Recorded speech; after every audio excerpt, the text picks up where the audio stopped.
할렐루야. 하나님 말씀 보겠습니다. 이사야 26장 5절 말씀입니다. 이사야 26장 5절 996페이지입니다. 996페이지 구약성경 996페이지 이사야 26장 5절 다 같이 읽어보겠습니다. 시작. 높은 데에 거주한 자를 낮추시며 솟은 성을 헐어 땅에 엎으시되 진토에 미치게 하셨도다. 제목을 따라합니다. 높은 자를 낮추시며, 다시 한번 높은 자를 낮추시며. 네, 옆에 분들 인사하겠습니다. 우리는 주 안에서 복 있는 사람입니다.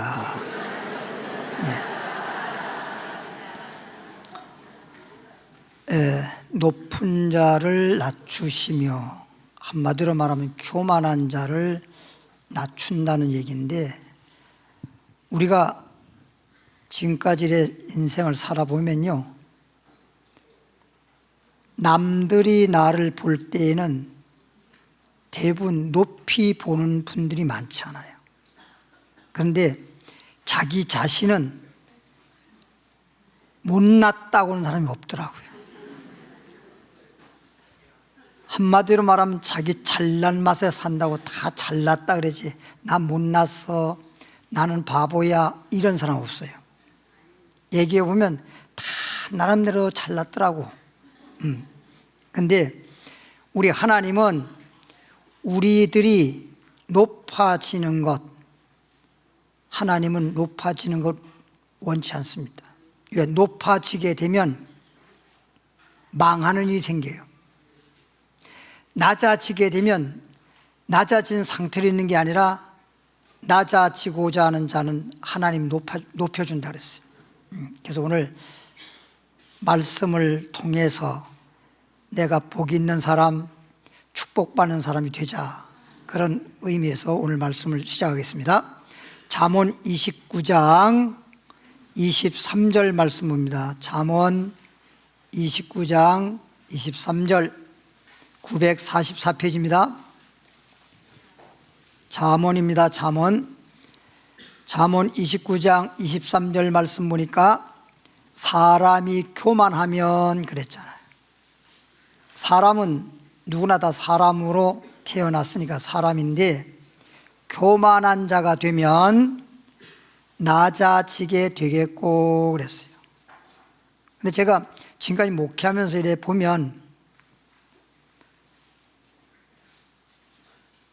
큰 대저택과 같이 큰 궁궐 같은 집에 살다가 망해가지고 조그만 집이와 사는 사람은요, 엄청나게 스트레스 받아요.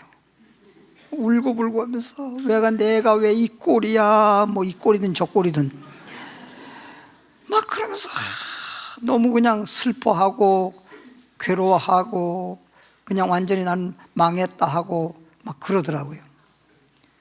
그러니까 그렇게 큰 부자로 살다가 망하면 그러는 거죠. 우리 자동차를 타봐도요, 막 좋은 차 막 타다가 조그만 차 타려고 그러면요, 못 타요. 여러분 안 타봐서 몰라요. 근데 그냥 거기서 거기, 그래서 조금 줄어들어도 별거 괜찮아요. 큰 충격 안 받아요. 그러니까 예를 들어서 30평에 살다가 26평짜리 가도 좀 줄어들긴 했어도 그렇게 큰 마음에 큰 문제를 일으키지 않는데, 막 큰 집에 살고 큰 자동차 사고 살고 큰 부자로 막 살다가 그냥 망해가지고 쪼그라들어 버리면 그냥 내가 망한 것만도 억울한데 그 마음이 무너져가지고 그냥 그 인생 못 견뎌. 그런 것을 많이 봤거든요.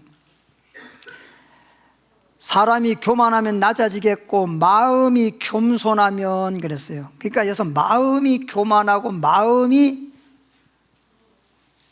겸손하고 이런 말을 한 걸 보니까 마음이 중요한 거야. 그러니까 잠언 4장 23절에도 무릇 지킬 만한 것보다 내 마음을 지켜라.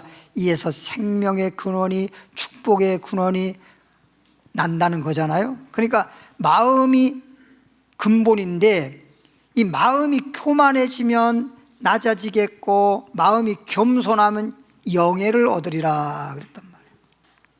그러니까 어떤 사람은 자꾸만 너무 부자 되기를 원하고 나름대로 어떤 식으로든 뭐로 인해 가지고 자꾸만 높아지려고 하는데 그게 일시적으로는 좋은 것 같지만 그게 망하는 원인이 돼요. 더 읽어보겠습니다. 잠언 18장 12절 가보면 잠언 18장 12절의 말씀을 가보면 사람의 마음의 교만은 멸망의 선봉이요 그랬잖아. 사람의 마음의 교만은 멸망의 선봉이요. 어떤 사람은 아이고 목사님 오늘 말씀 들으니까 나는 쥐뿔도 없으니까 교만할 것도 없어요. 그런데도 되게 교만해.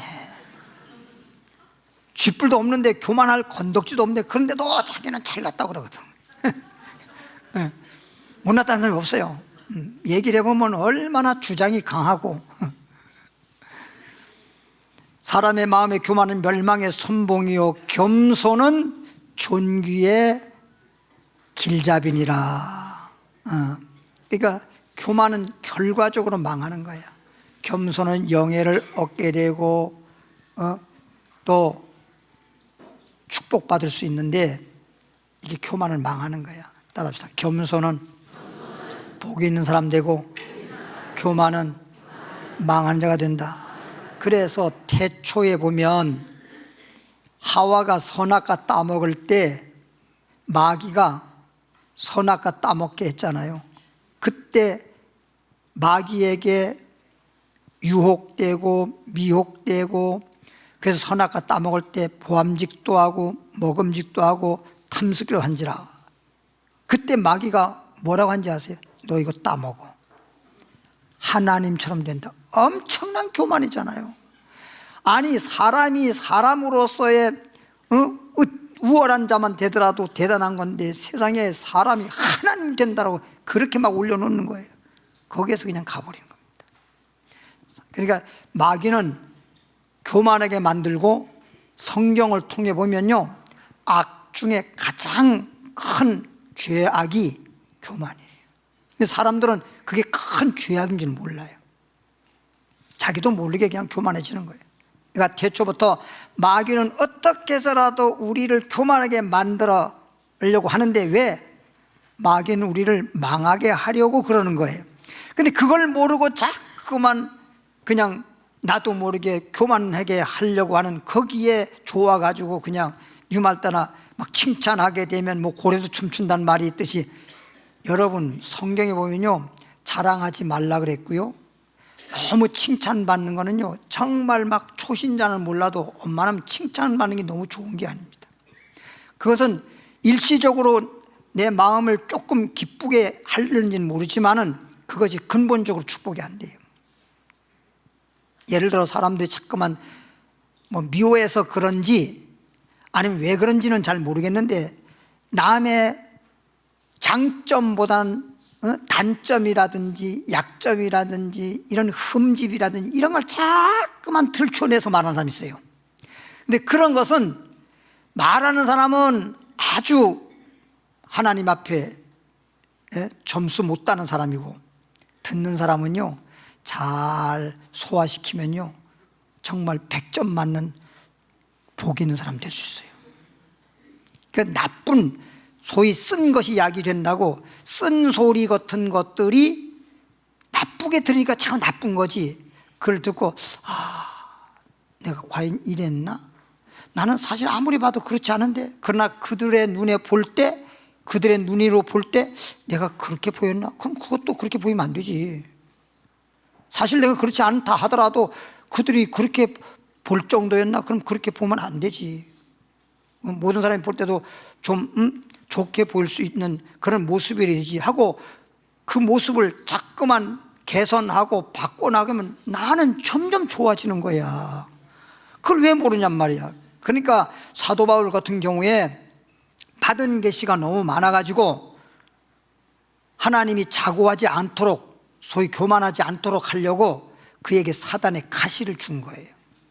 근데 이걸 모르고 바울은 하나님, 왜 나같이 주님으로부터 은혜도 많이 받고 능력도 많이 받고 계시도 많이 받고 이런 자가 왜 내가 지금 이 모양입니까? 하고 3번씩이나 사단의 가시를 떠나게 해달라고 기도를 했는데 주님의 음성이 들리기를 내 은혜가 내게 족하도다.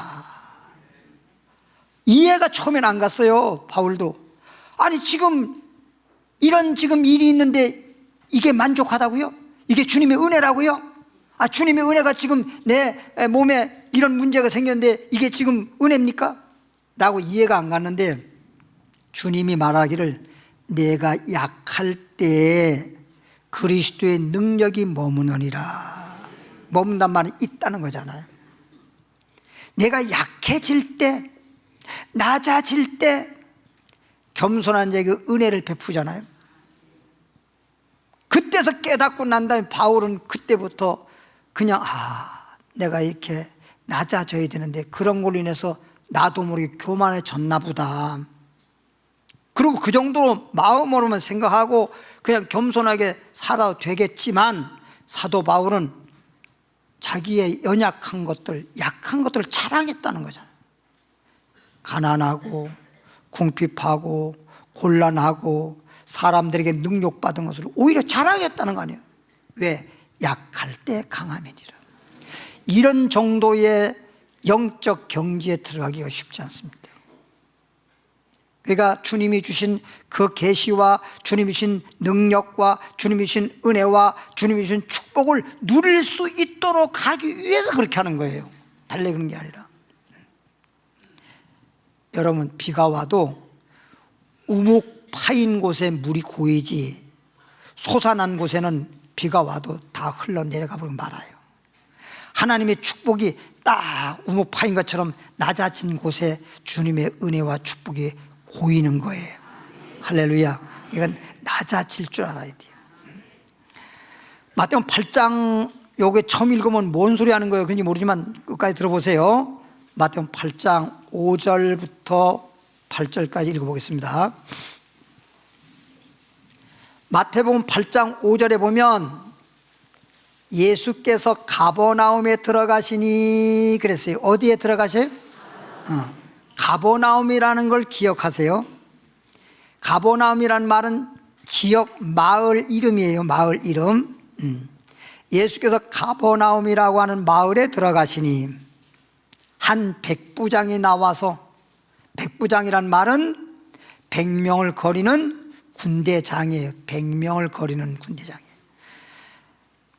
가버나움에 들어갔는데 한 백부장이 나와서 가로되, 간과에 가로되 주여, 내 하인이, 내 자신이 아니라 내 집에 있는 하인이 중풍병으로 집에 누워 몹시 괴로워합니다. 중풍병 걸려가지고 몸을 사용 못하는 것뿐만이 아니라 막 너무 아프고 통증이 있고 그래서 몹시 괴로워합니다. 고쳐달라는 얘기죠. 이르시되 내가 가서 고쳐주리라.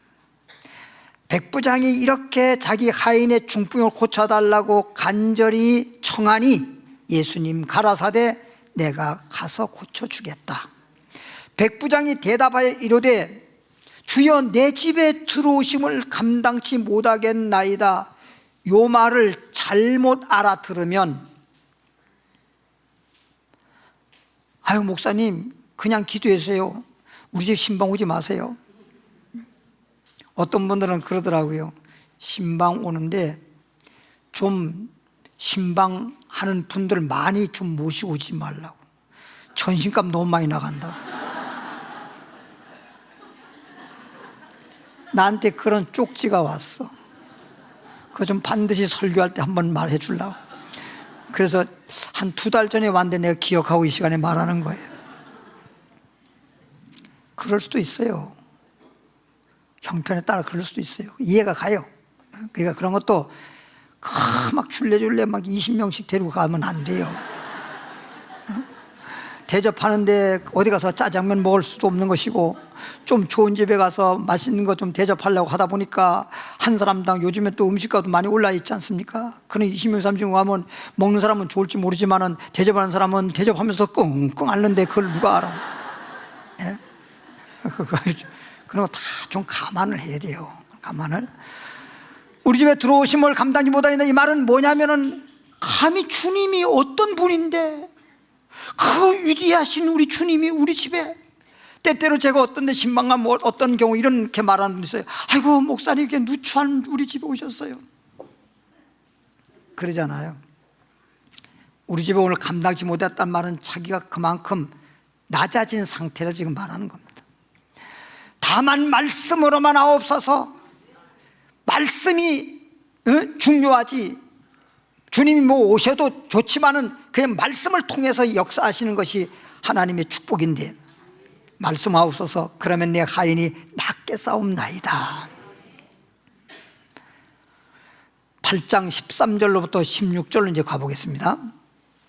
이어서 내고 중간에 거 다 읽을 필요 없잖아요.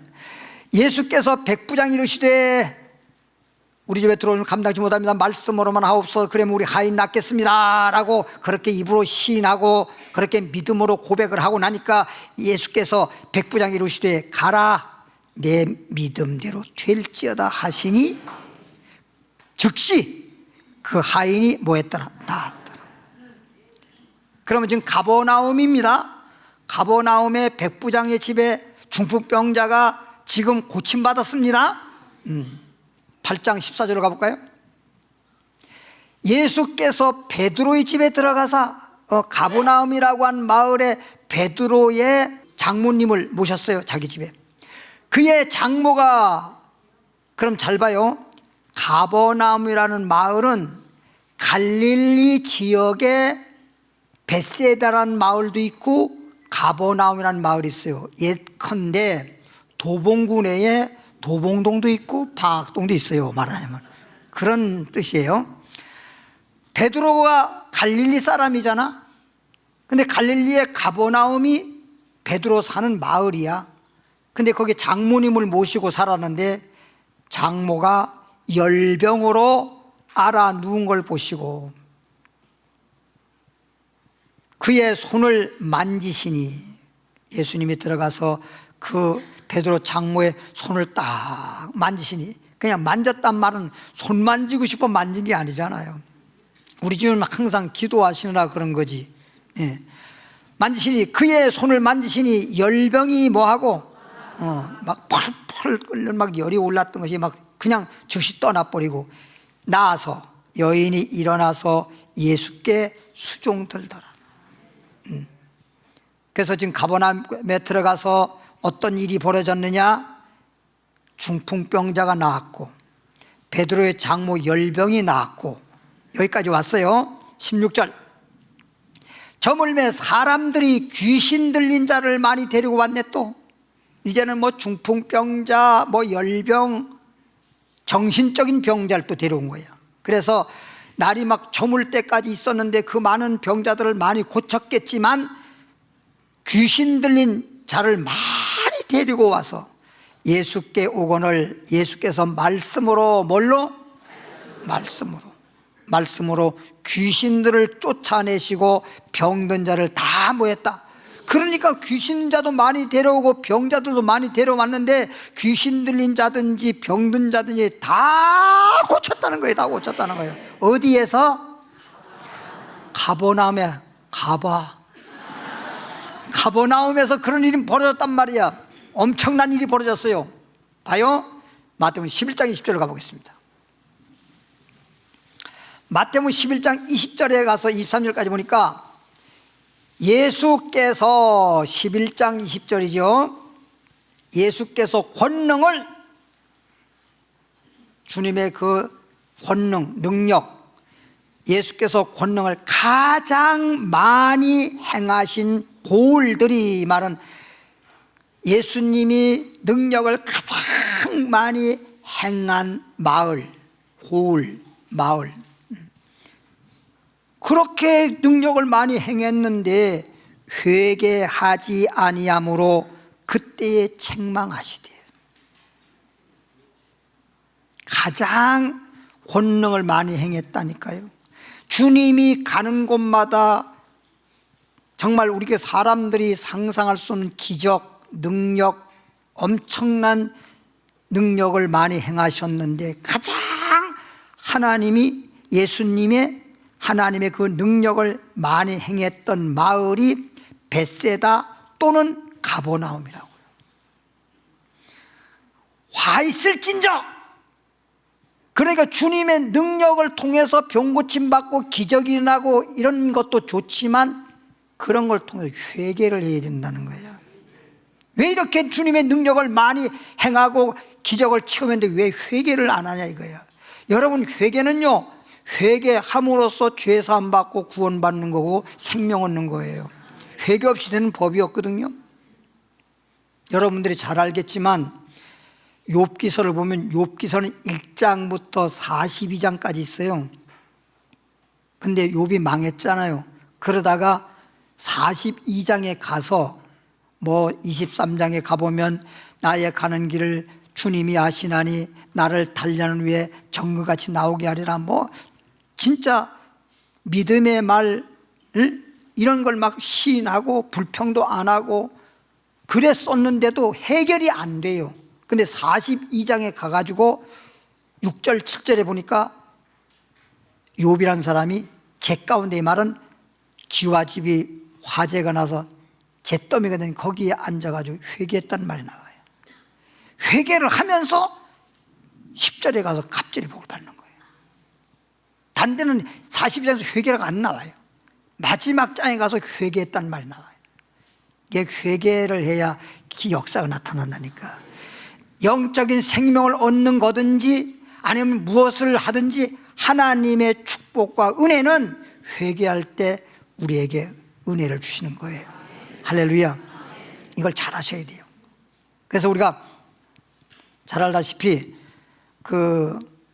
누가복음 18장에 보면 10절부터 나오죠. 바리새인 기도라든지 세리의 기도를 보면 바리새인이 하나님을 믿는 자로서 뭐라 그럽니까? 하나님, 나는 매주마다 11조 하고요, 매주에 2번씩 금식하고요, 불의하지 않고요, 살인하지 않고요, 도적질하지 않고요, 간음하지 않고요, 옆에 저 기도하는 저 세리 같이 안 살았어요. 저는요 정말 의롭게 살았어요. 감사합니다. 근데 하나님이 그 기도 받아주지 않았어요. 교만하잖아요. 지 잘났다는 거잖아요. 전부 다 주님이 해주셨다는 게 아니라 자기가 했다는 거잖아요. 내가 금식하고 내가 11조하고 내가 죄짓지 아니하고 내가 잘하고, 그리고 옆에 있는 세리, 아이고 저 더러워, 내가 같이 옆에서 기도하는 게 내가요 아이고 창피해, 아이고 창피해. 옛날에 정치인들도 같이 토론하면서 창피해서 같이 토론 못하겠다고 이런 TV에 나온 것도 봤는데, 교만하면 안 돼요. 11장 21절에 화 있을진저, 고라시나 화 있을진저 벳세다야. 가장 많이 권능을 행한 마을이 벳세다 가버나움이거든요. 벳세다야, 너희에게 행한 모든 권능을 두로와 시돈이라는 곳은 진짜 그냥 뭐라 할까요? 아주 좀 악이 가득한 마을이에요. 두로와 시돈의 죄 짓는 일들이 많이 행해지는 그런 마을이 두로라는 마을, 시돈이라는 마을. 두로와 시돈에서 행하였더라면, 차라리 두로와 시돈에 그런 주님의 능력을 행했더라면 그들이 벌써 베옷을 입고, 삼베옷을 말하죠, 제에 앉아 회개하였으리라. 그러니까 그런 능력을 주님이 행하는 것은 병만 고쳐주는 게 아니라 병을 고쳐주는 목적은 병 고침 받고 회개하라는 거거든. 근데 그렇게 중풍자가 고침은 받아놓고도 각종 귀신 들린 자가 고침 받고도, 여러 가지 병자가 고침 받고 주님의 능력을 체험하고도 고침 받은 것만 그냥 좋아라 하고 주님 앞에 감사할 줄도 모르고 회개할 줄 모르는 거예요. 그래서 성경에 문둥병자 10명을 고쳤을 때도 보면 10명 고쳤는데 막 좋아서 기뻐하면서 가정에 돌아가서 내가 이렇게 고쳐졌다고 이게 자랑만 할 줄 알았지 주님이 고쳐주신 그 은혜를 모르는 거예요. 그러니까 10명이 다 고침받는데 9은 가고 1명만 돌아와서 예수님께 와서 살해하고 감사했잖아요. 그러니까 예수님이 뭐라 그랬어요? 아니 10명 고침받았는데 9은 다 어디 갔어? 얼마나 주님이 그 9은 어디 갔느냐 그 말을 한번 보세요. 그렇게 주님의 은혜를 받았는데 9은 지금 뭐 하는 거냐 이거지요. 주님이 고쳐주시고 나면 그 고쳐주신 걸 통해서 주님을 믿고 회개를 해야 돼요. 22절에 내가 너에게 이르노니 심판날에 두로와 시돈이 너희보다 견디기 쉬우리라. 가버나움아 나오죠. 지금 아까 가버나움 여러분 기억하고 말씀드리라고 그랬잖아요. 가버나움아 벳세다라고 하는 마을, 가버나움 마을이 다 갈리에 있는 옆 동네. 가버나움아 내가 하늘에까지 높아지겠느냐? 이거 보세요. 너 하늘에까지 높아지겠냐? 교만했다는 뜻이잖아요. 음부에까지 낮아지리라. 너 엄청나게 주님의 권능과 은혜를 많이 받았는데 너 교만했다는 거지. 우리도요, 우리 예수 이름 믿는 여러분들 이렇게 보면 자기는 잘 몰라요. 근데 보면요, 믿는 분들도 참 바리새인이 기도할 때 뭐 금식했느니 뭐 11조니 이런 것처럼 은근히 교만을 잠깐만 부려요. 교만을. 나는 뭐 신앙생활 잘하는 것처럼 말이죠. 그런 교만이 있어요. 그건 자기도 모르는 교만이에요. 그런 건 좋지 않습니다. 항상 우리는 주님의 은혜 가운데 내가 이렇게 된 거지 내가 잘해서 이랬다고 그러면 안 돼요. 어떤 분이요 뭐라고 하냐면 그래 예수 믿고야 너 그게 그렇게 사는 게 그게 복 받은 거냐? 우리 교회 교인이 산동네 당시에 있었을 당시인데 아이 둘 낳아서 남편과 같이 살아가는데 남편은 뭐 노동일 나가고 그렇게 살다 보니까 어렵게 사는데 그 언니 되시는 분인가? 그분이 뭐라면 너는 예수 믿는다면서 하나님 믿는다면서 그렇게 남의 집에 월세 사냐? 다 쓸어간 집에? 나 예수 안 믿고 하나님 안 믿어도 나 집이 몇 채인지 알아? 그러고 막 그랬어요. 그러고 갔는데 그리고 왔다가 갔거든. 그냥 그 언니 앞에서도 그랬고 간 다음에서도 막 가슴을 찢을 정도로 막 마음 아파서 울었어요. 그 견디다 못해가지고 저에게 기도받으러 왔더라고. 목사님 제가요 이런 말 들어도 그냥 마음 아프지 않고 그냥 주님 믿는 것만으로 만족하고 감사해야 되는데 막 너무 마음이 아파서 눈물을 안 흘릴 수가 없어서 자꾸 눈물이 계속 나니까 목사님 좀 기도해 주세요. 그래서 제가 위로 기도해 준 적이 있거든요. 그런데 그 다음 날 3일째 되는 날 연락이 왔는데 목사님 저 시골 좀 다녀올게요 하고 왔더라고요. 뭐하러 시골 가세요? 장례가 나서 간대요. 그게 무슨 장례래요? 그랬더니 그 언니가 돌아가셨대요. 교통사고 나서 돌아가셨어요. 천안에서. 그러니까 교만 떨면 안 돼요. 그거 집 하나 또 있다고 그거 가지고 큰 소리 치지 마세요.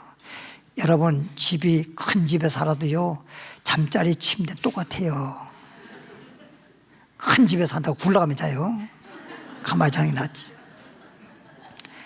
내게 행한 모든 권능을 가버나움아 너에게 행한 모든 권능을 소돔 고모라 소돔에 행했더라면 그 성이 오늘까지 있었으리라.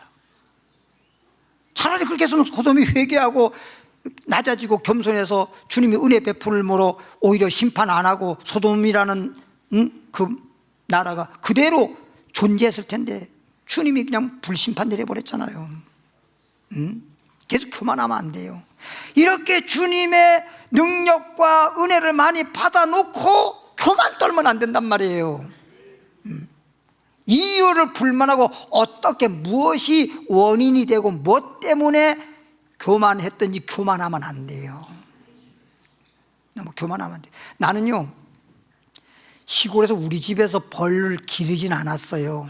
근데 옆집에서 벌통을 놓고 기르는데 그걸 요즘을 말로 말하면 토종꿀이라 그래. 거기서 1년에 한 번 꿀을 채취하거든. 이걸 토종꿀이라 그러고 양봉은 그냥 자주 꿀을 뜨는데, 근데 거기 하루는 이렇게 어렸을 때 보니까 벌이, 예? 예를 들어 여왕이죠. 여왕 벌이 쫙 갈 전부 다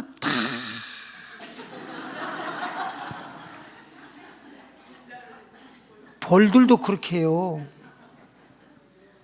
벌들도 그 옆에 소위 대통령 경호원들 있듯이 경호원이 딱 있고요, 문지기가 있고요, 왕이 지나가니까 다 전부 다 그냥 다 수 있어요.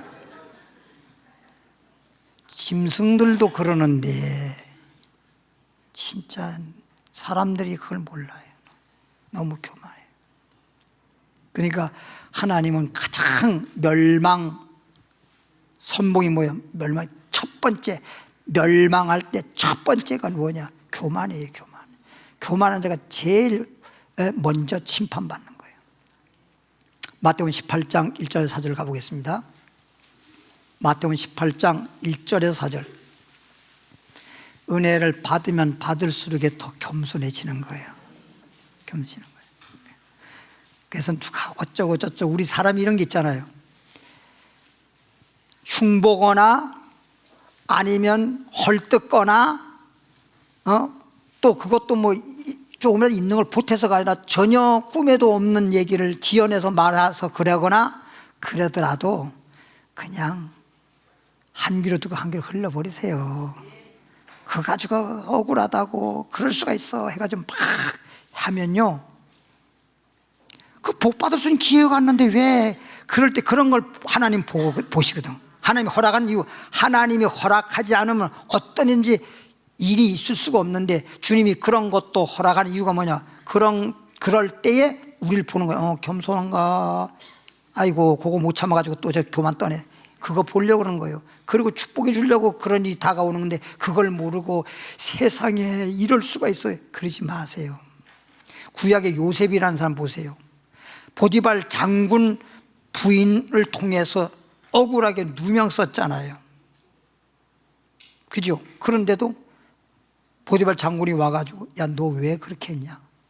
그럴 때 요셉이가 변명 안 했어요. 아이고 장군님, 절대 저는 그러지 않았어요.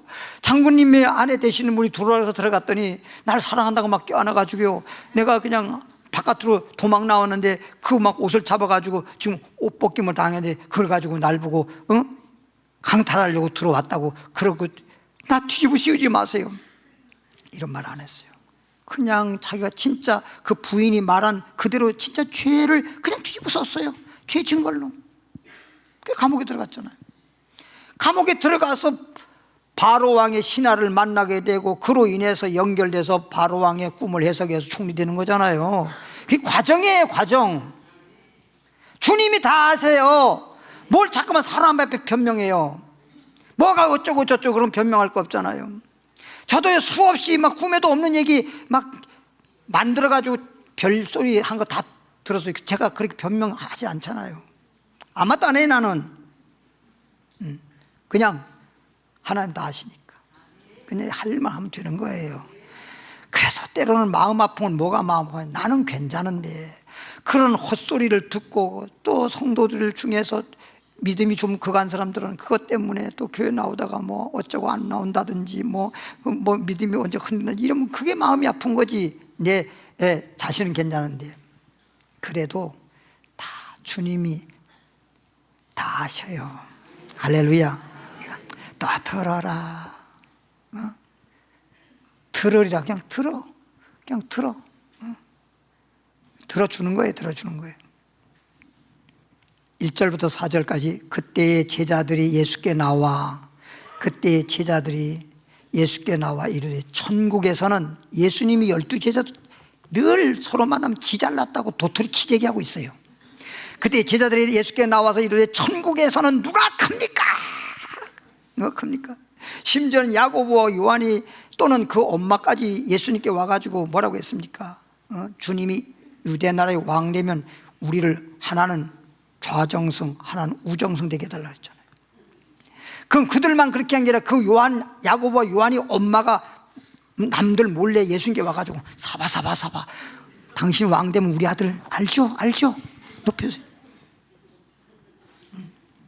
우리 예수님 말씀, 나는 이 세상의 나라의 왕이 아니야. 예수께서 누가 제일 큰 자냐고 사람들이 막 제자들이 서로 다투고 서로 말하고 그러니까 예수께서 한 어린아이를 딱 불러다 세워놓고 너희가 돌이켜 어린아이들 같이 되지 아니하면, 너희가 어린아이 같이 되라는 거야. 뭐가 어린아이 같이 돼야 돼요? 마음이 예뻐요. 어린아이는요, 갓난아이들도 이렇게 낳아서 기르다 보면 머리는 왜 그렇게 올라갑니까? 그리고 여기에 뭐가 그냥 두피에는 막 딱지가 지고 그냥 막 그러잖아요. 뭐 하나 꾸민 거 하나도 없어요. 근데 더 이쁘잖아요. 얼마나 이뻐요. 사람들은 웃는 것도요, 사진을 찍든지 뭐 웃는 것도 자기 아주 예쁜 모습으로 웃으려고 하잖아요. 근데 아이들은 그럴 줄 몰라요. 그냥 웃어요. 그냥 웃죠. 근데 얼마나 예뻐요. 왜? 마음이 예쁘니까. 마음이 순진하잖아요. 마음이 때가 안 묻었잖아요. 그래서 어린아이를 갖다 놓고 너희가 이 어린아이 같이 되지 아니하면, 그럼 어린아이들은 어른들하고 같이 있는데 어린아이가 지금 뭐 높은 채 잘난 채 뭐 교만 떨 수가 있나요? 어른들 앞에서 못하잖아요. 어린아이처럼 낮아지어 있는 상태가 되라는 뜻이지요. 결단코 어린아이 같이 되지 않으면 결단코 천국에 들어가지 못하리라. 하나님 나라 못 들어간다는 거예요. 그러면 누구든지 어린아이 같이 자기를 그러니까 어린아이는 제일 낮은 거잖아요. 모든 사람들 모여있을 때 보면. 그러니까 이 어린아이 같이 자기 자신을 낮추는 사람이 천국에서 큰 자니라. 아니, 땅에 잠시 살다가 인생 끝나면 너나 흙덩어리 되는데 뭐 그렇게 막 누가 이렇게 칭찬해주고 높여주는, 원래 이게 칭찬은 상대가 해주는 거지 내가 내 자랑하는 게 아니거든. 원래가 자기가 자랑하는 거 아니에요, 원래가. 근데 요즘 사람들 보면 누가 나를 칭찬해주고 자랑해주는 게 아니고 지가 지 자랑해요. 뭐 자기 PR 시대라나 뭐라나. 시대가 그래요. 이 망쪽으로가 와서 그런 거예요. 시대가 마지막 때가 돼서 그런 거예요. 그런 짓 하는 거예요. 여기 예수님이 설교하는 부분에 보면 이런 말 한 적 있어요. 너희는 어디 가더라도 상석에 앉지 말고 말석에 앉아라. 끝말적. 그러면 주인이 나와가지고 너희를 오히려 상소로 인도하리라. 그런 적이 있어요. 제가 예전에 한번 그런 말 한 적이 있는데, 지금 그분은 어디로 간지 모르지만, 신방을 갔는데 거실에 딱 소파가 딱 있지 않습니까? 근데 거기 상석이 있잖아요. 거기서 나도 땅바닥에 앉았어요. 가정한 땅바닥에 앉아가지고 기도를 하는데 눈 딱 보니까 상석에 앉아가지고 다리를 딱 꼬고 앉아가지고, 아이고 가죽 뭐 소파가 좋으니 비싸니 뭐 떠들고 있는 거야. 그래가 내가 옆에 어떻게 거리가 좀 있으니까 어떻게 가서 옆에 내려 앉으라 그러고. 처음에 내가 이랬는데 이건 못 알아들어.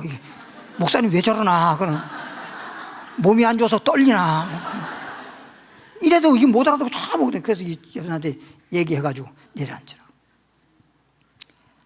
참 답답해. 그런 거 보면. 그러고 싶어 그런 건 아니지만, 그러고 싶어 그런 건 아닌데 그냥 무심코 그렇게 한 것은 이해는 가나, 그런 것들, 그런 모습들이 나오면 예수님이 가려져요. 예수님 영광 가린단 말이에요. 21장 15절로 가보겠습니다. 마태복음 21장 15절에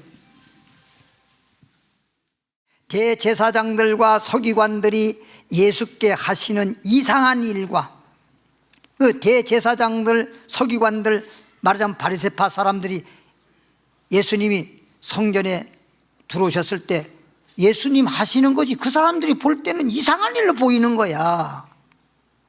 주님은 참 가는 곳마다 아프신 분은 아픈 분을 고쳐주시고, 배고픈 자들 오병의 기적으로 배부르게 해주시고, 잔치배 가서 포도 떨어지면 포도주 또 물로 포도되게 만들어주시고, 그런데 좋은 일, 성경에 보면 주님은 요만큼은 나쁜 거 하나도 한 것이 없는데도 왜 그렇게, 좋아라 하는 사람은 좋아라 하겠지만 어떤 사람은 왜 그렇게 예수님을 못 잡아먹어서 그게 안달인지 모르겠어요. 그러면서 막 예수님이 하는 것이 전부 다 보는 것마다 못마땅한 거야. 그래서 막 이상한 일로만 보이는 거야. 이상한 일만. 또 성전에서 소리 질러 호산나, 막 성전에 예수님 들어가니까 사람들이 예수님을 환영하면서 맞이하면서 호산나 다윗의 자손이여 하는, 막 어린아이들 보고, 어른들 하는 것은 말 안 하던데 어린아이들을 보고 노하여 막 제사장들이 막 분노하면서 노하여 예수님께 말하되, 그들이 하는 말을 어린아이들이 막 떠드는 그 말을 듣느냐. 예수님께 물어보는 거예요. 예수께서 이르시되 그렇다. 어린아이가 떠드는 거, 그 시끄러운데 저런 걸 가만두냐 이거예요 지금. 그래서 나도 벨소리 나는 거 가만두잖아. 참말로.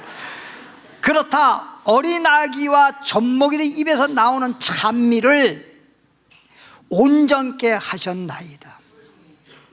함을 너희가 읽어본 일이 없느냐 하시고. 그럼 뭐냐면 봐요, 어른들은 다윗의 자손 예수여 호산나 호산나 하고 막 주님을 환영하고 찬양을 했는데, 진짜 어린아이 같이 그 마음에서 순전한 마음으로 찬양한 게 아니라는 거잖아. 좀 가식적인 것도 있단 말이야. 근데 어린아이는 그렇지 않거든요. 어린아이들은 그냥 그 순수한 마음 그대로, 진짜 마음에서부터 순수한 마음으로 주님을 막 환영하고 찬양하고 그랬지, 좀 곡조는 안 맞을지라도. 그러니까 하나님은 곡조보다는 마음으로, 감사함으로, 주님의 은혜의 감사함으로 찬양하는 기뻐 받으셔요. 21장 5절에 막 어린아이 찬미하는 걸 막 잘못됐다고, 그걸 아이들 그걸 찬송이라고 들어? 막 이따위 소리 한 거예요. 근데 예수님은 나 그거 진짜 그 어린아이 찬송이 진짜 은혜가 된다? 오히려 그렇게 말한 거예요.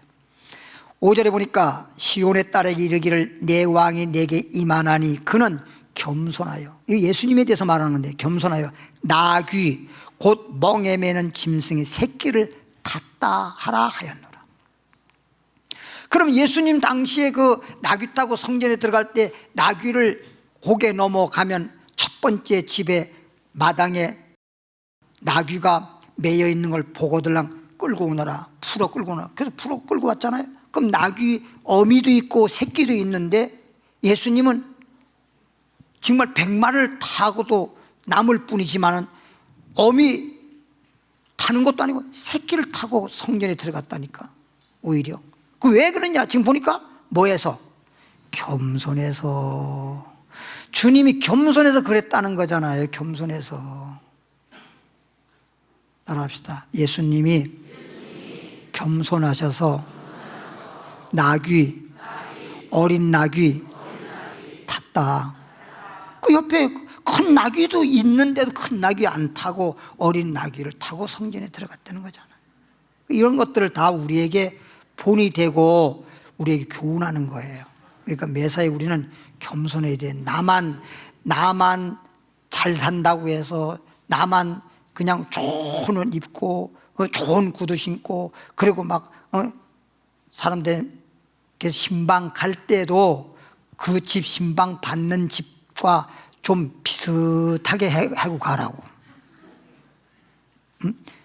뭔 말인지 아세요? 옷 같은 거 입는 거라든지 아니면 가방이라든지 신발이라든지 이런 등등도 비슷하게 가. 나만 종이 가서 그 가난한 집에 가면 그렇지 못한데 그러면 이게 안 맞아. 안 맞는 거예요. 어떤 사람이 결혼을 하는데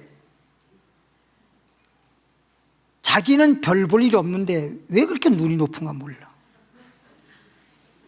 높은가.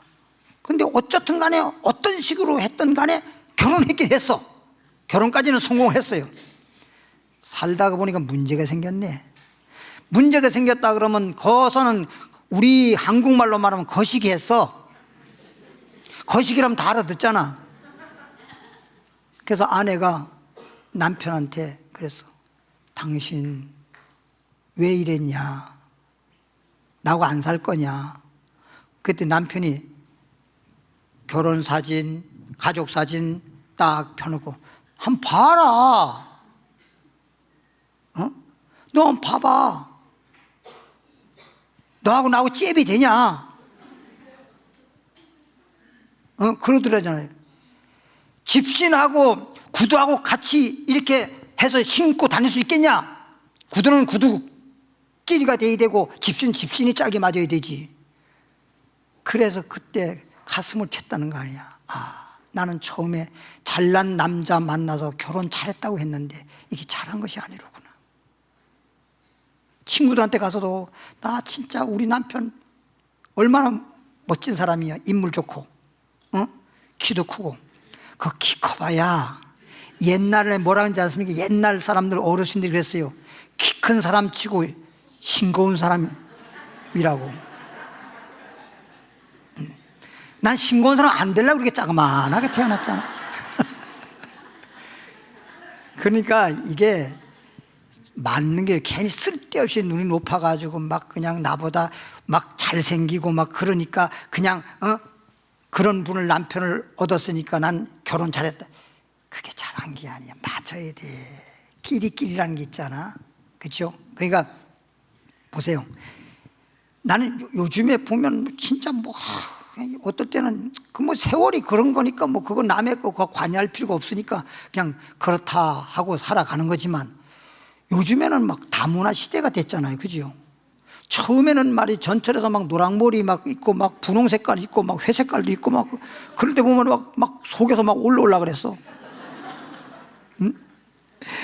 어르신들이 막 앉아가지고 이번에 가지고 막 말은 안 하지만 막 그냥 말하려고 막 그랬어. 이제는 포기해버렸어.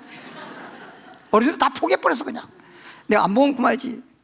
요새는 뭐 그냥 머리를 그냥 분홍색만 하는 게 아니라 이쪽은 분홍색하고 이쪽은 회색깔하고. TV에 나오는데 패널들도 보면 어떤 사람들은요 다른 건데 까만데 앞에만 또 하얀 걸로 또 염색했어. 그건 또 뭐야?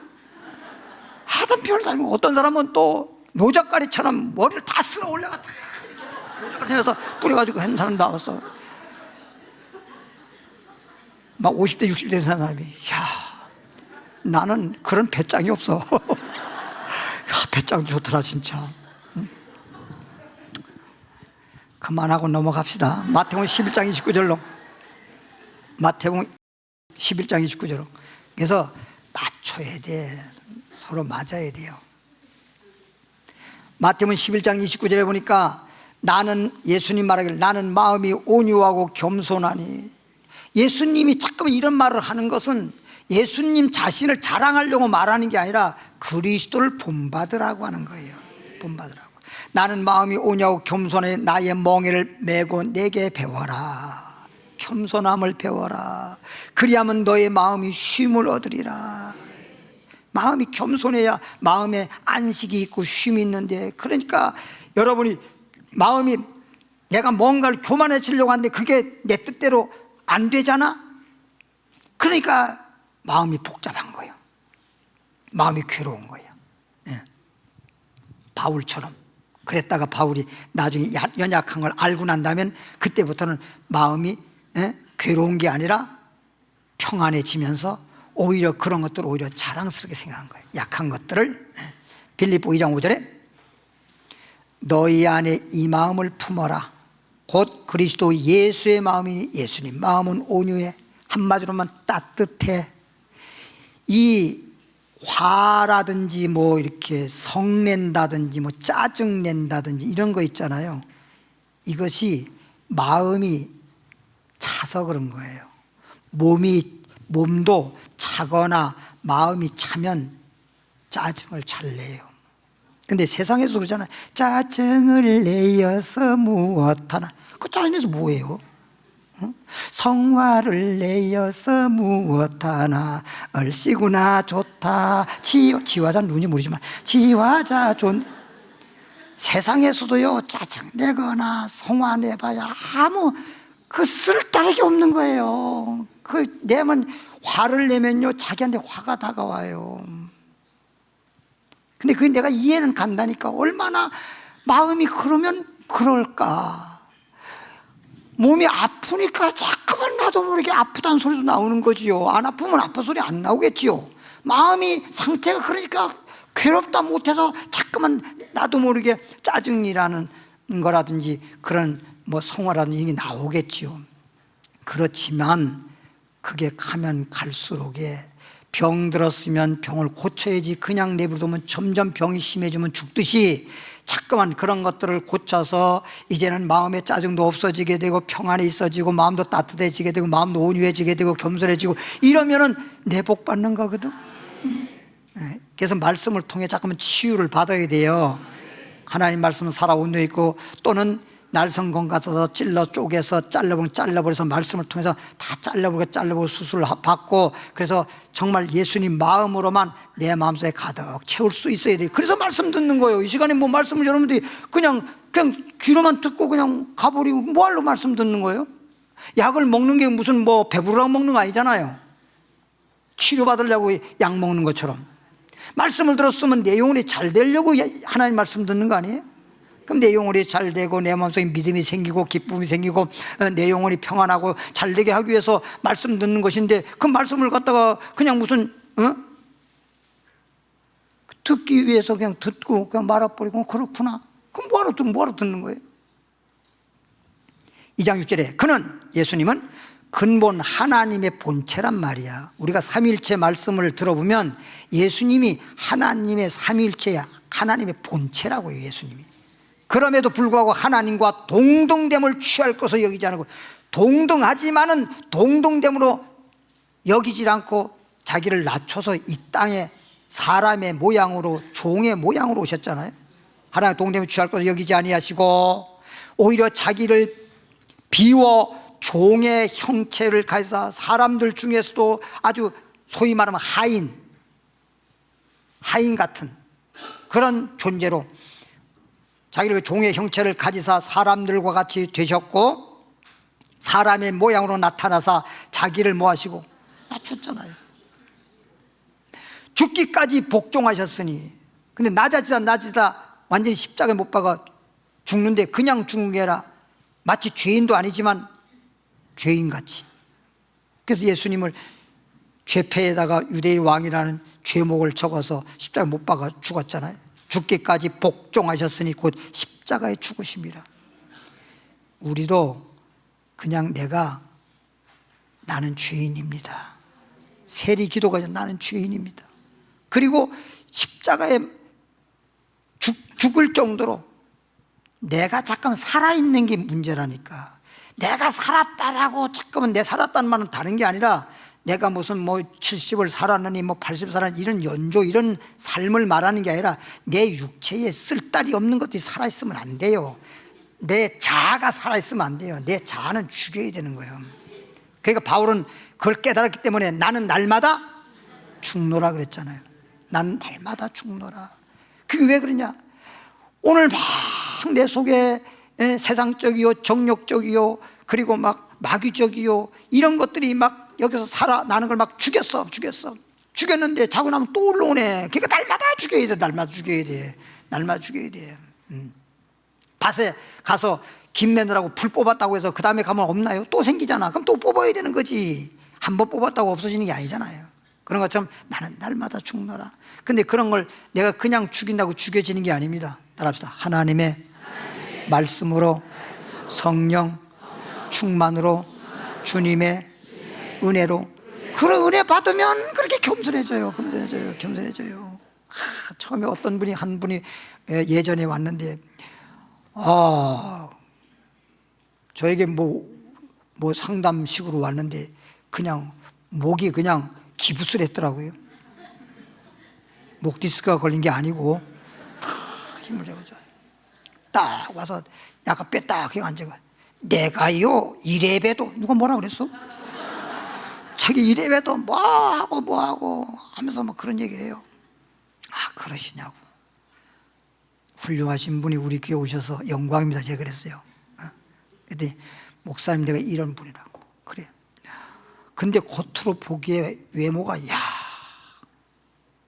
겉만 보면요 체구라든가 그 생긴 모습이라든가 이런 걸 봐서는요 진짜 대단한 정말 뭐 큰 인물이라고 볼 정도 그래요. 진짜. 그런데 나중에 교회 몇 번 나오다가 저 기름동 성전에서 이쪽 그 64계단 그걸 신방가느라고 가다 보니까 오후인데 64계단 밑에서 그냥 소변을 누고선 술 먹어요. 내가 지난 날 보고 날 몰랐지. 술 먹었으니까. 교회 나온 지 얼마 안 됐으니까 이해는 가요. 그동안에 뭐 교회 나온 지 얼마 되지도 않는데 뭐 술 끊을 수는 없었을 테니까. 내가 이래봬도 말이야 우리 교회 이름을 대면서 그 교회 내가 나간다 이 말이야 임마. 너 여기 유명한 교회 알지? 날 보고 그 교회 내가 나간다니까. 그럼 날 보고 막 그런 거야. 아무 소리 못하고 나는 성인 그 64계단 올라가서 꽁지야 빠져라고 신방하고 말았어요. 나중에 와서 이렇게 교회 생활을 하면서 이렇게 보니까요 평소에 대화를 해보니까 이게 속이 텅 비었네. 겉은 그럴싸한데 속이 텅 비어서 잠깐 말을 해보니까 알겠더라고요. 그러니까 따라합시다. 주 안에서 겸손하고 예수님의 마음을 품어서 영혼이 잘 되고 강건하고 범사에 잘 되고 복 있는 사람 되자. 한 절만 딱 읽어보고 마치겠습니다. 한 절만. 그래서 예수님이 십자가 지신 것처럼 우리도 보세요.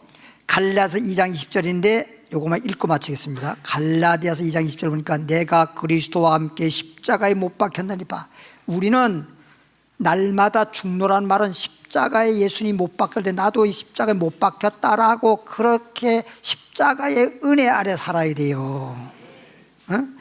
내가 십자가에 예수님과 함께 못 박혔나니 그런즉 이제는 내가 사는 것이 아니요 나는 사는 게 아니라 나는 죽어야 돼. 사는 것이 오직 내 안에 누구께서 그리스도께서 사신 것이라.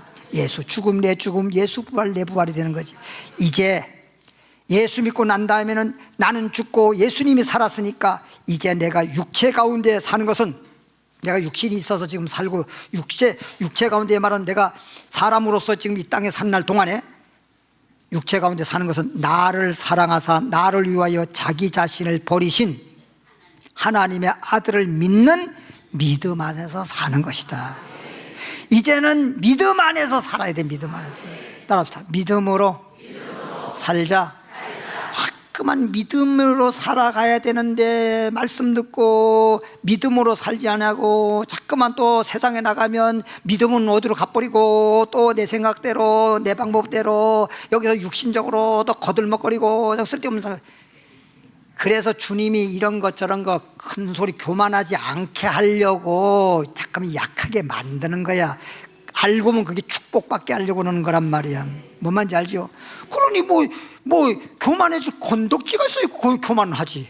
모든 걸 다 주님이 다 내려놓게 만들었는데 물질도 그냥 없어지게 만들어버리고 건강적으로도 막 좀 안 좋게 만들어버리고 이런 문제 저런 문제 막 해가지고 뭐 자랑할 게 좀 뭐 어디 가서 누구한테 큰 소리 칠 만한 게 없도록 만드는 이유는 낮아지게 하려고 그런 거란 말이에요. 낮아지게 해서 하나님 이제 축복해 주심으로 주 안에서 하나님이 높여주려고. 여기까지. 하나님 아버지 감사합니다. 높은 자를 낮추시는 것은 망할 자는 망하는 것이고 복받을 사람은 낮아지게 하시고 겸손하게 하셔서 은혜 주시고 복 주시려고 하는 주님의 큰 은혜를 오늘 말씀을 통해서 우리는 들었사옵고 알았사온즉 깨닫고 이제 예수 안에서 우리는 겸손한 자 되게 하옵소서. 예수님의 마음을 품게 하옵소서. 예물 드립니다. 주님, 이 예물을 드릴 때에 바리새인처럼 나는 11조 드립니다, 얼마를 드립니다, 이렇게 자랑스럽게 하는 게 아니라 주님 앞에 말씀에 의지해서 믿음으로 드려지는 예물 되게 하시고 하나님이 흠양하시고 주의 종이 축복하오니 복이 임할지어다. 예수님 이름으로 축복 기도합나이다. 네, 옆에 분들에게 우리는 주 안에서 겸손하여 축복받읍시다. 네, 찬양 드리고요. 그리고 열심히 기도 많이 하시고 오늘 말씀대로 하나님, 나는 죄인입니다. 세리처럼 나는 연약합니다. 하나님 은혜 베풀어 주십시오. 도와주십시오. 정말 낮아지고 그 높으신 주님의 은혜를 사모하고 그리고 마음으로 간절히 기도하면 큰 은혜를 베풀어 줄 줄 믿습니다. 찬양하겠습니다.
아프시면 아픈 자리에 하나님 아버지,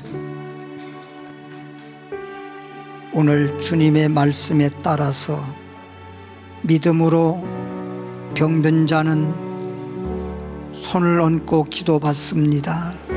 하나님, 이렇게 약하고 병들고 또 어떤 문제 있는 문제들을 주님께서 헤아리시고 믿음으로 손 얹어 싸우니 육체에 붙어있는 모든 질병, 고통은 예수 이름으로 명하노니 떠나갈지어다. 물러갈지어다. 예수 이름 명하노니 깨끗함을 받으라. 치료의 힘을 감사합니다. 믿는 자에게 능치 못함이 없느니라. 주여부로 기도합니다. 주여, 하나님 아버지 감사와 찬송과 영광을 돌리옵나이다. 우리 하나님 아버지, 오늘 금요 예배인 거로 주님 앞에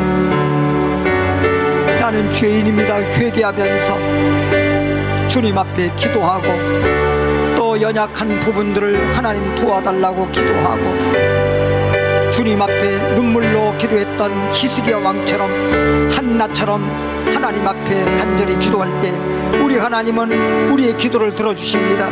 어린아이의 찬미를 들어주신 주님, 우리의 기도를 들어주셔서 하늘문이 열려지게 하시고, 이 시간 성령께서 도와주셔서 아버지 뜻대로 기도하고 간구하게 하심으로 오늘 이 자리에 나오신 분들은 한 번도 빠짐없이 다 주님의 은혜 받고 돌아가게 하시고, 그 마음이 예수님의 마음을 닮아서 겸손하고 온유한 자가 될 뿐만 아니라 이제 영혼이 잘되고 범사할 대로 강건하고 나아가서 그리스도의 빛을 발하는 자 되게 하여 주시기를 원합니다.